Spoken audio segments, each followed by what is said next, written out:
tendo em conta aquilo que são também os sufis e por onde andaram, digamos assim.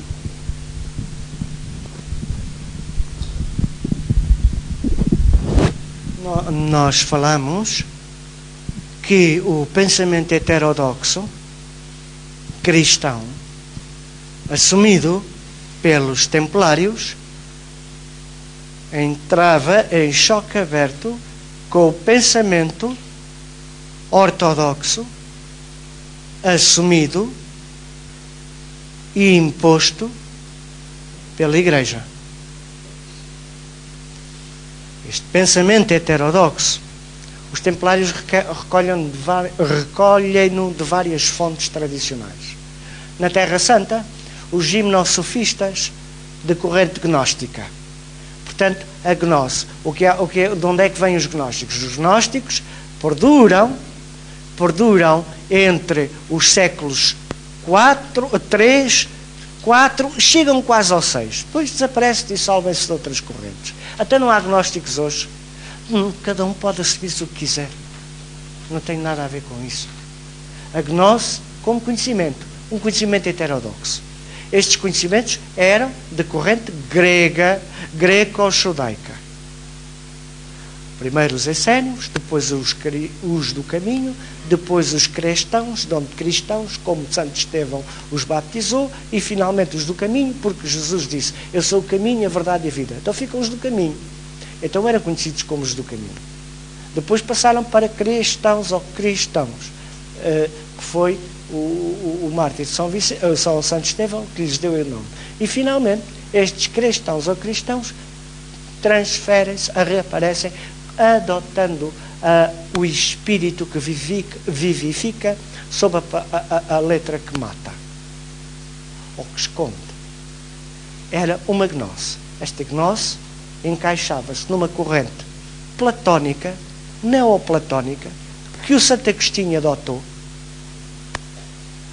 Encaixava-se numa corrente, portanto, grega, e numa corrente judaica, isto é, a leitura interna, ou secreta, ou fechada, ou cerrada, o segredo da tradição. A tradição igual a cabala, ou cábala.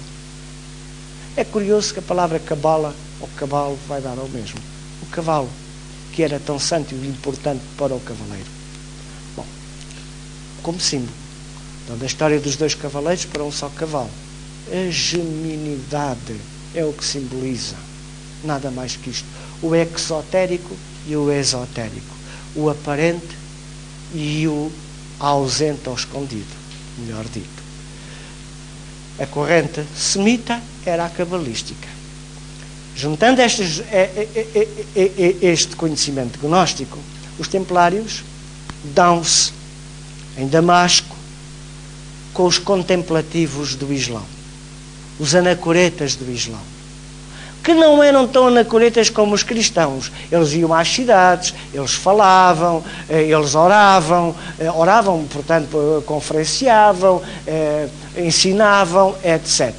Pronunciavam, eram permanentemente os dikrs, isto é, as orações internas. E tinham uma via, as chamadas makmat, que é as vias de acesso, as estações, que corresponde no cristianismo às estações dos passos de cruz, se assim quisermos dizer, os vários passos da iluminação.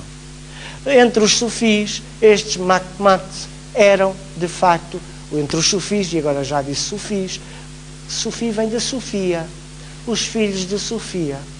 Era este sufismo muridínico, o adotado por alguns dos templários, porque não viam, tal como os sufis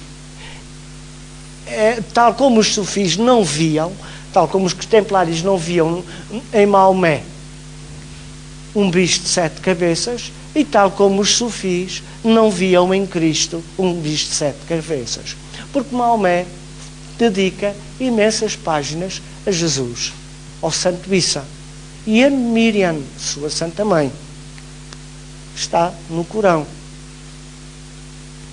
É reconhecido como um dos profetas do Islão, Jesus. Portanto, por aí não havia problemas. Havia, depois, estes conhecimentos sufis, francamente místicos, deleitei-me nos teus seios, mulher. Mas isto é a história do Cântico dos Cânticos que encontramos na Bíblia. A mulher é mãe, é sabedoria, é a orgia de amor, mas não a orgia passional, a orgia, entre aspas, isto é, o êxtase divino. Era isto que os sufis, eram isto que os mouros, os mauritanos, ou mecaras, ou iluminados de Sintra, ao buscarem as carvoarias aos Brasis, junto ao litoral, ao buscarem os lugares escondidos, junto ao litoral, junto ao mar, ao oceano, porque é o mar dos mistérios, é isso que representa o mar, é um mistério. Era isto que eles procuravam, e eram isto que eles postulavam. Os templários de Sintra, como o tal Pedro Paes, no fundo, ao entrarem em reclusão em Sintra, ao viverem em reclusão em Sintra, viviam numa corte subjetiva de amor. Buscavam a união, o casamento com a sua contraparte feminina, a sua alma mística expressando a alma universal da Mãe do Universo, da Mãe da Vida. Portanto, o tipo de ensinamento praticado nas carvoarias ou nas almogidas era, sobretudo, um ensinamento heterodoxo que entrava em franca colisão com o ensinamento eclesiástico, que era o ensinamento francamente temporal, que perdura, desculpem-me a expressão, até hoje. E ninguém pensa que eu seja católico. Pelo menos no sentido comum do termo. Porque não comum, não tem nada a ver, não temos nada a ver.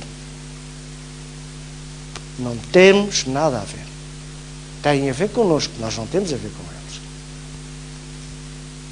Bem, e era isto que eu tinha a dizer. Portanto, havia um conhecimento sufi, islâmico, que é o conhecimento secreto, ou a parte interna do islamismo, e da parte interna, ou secreto, do cristianismo, a gnose. E tudo isto era configurado numa cabala, que é a parte secreta do judaísmo.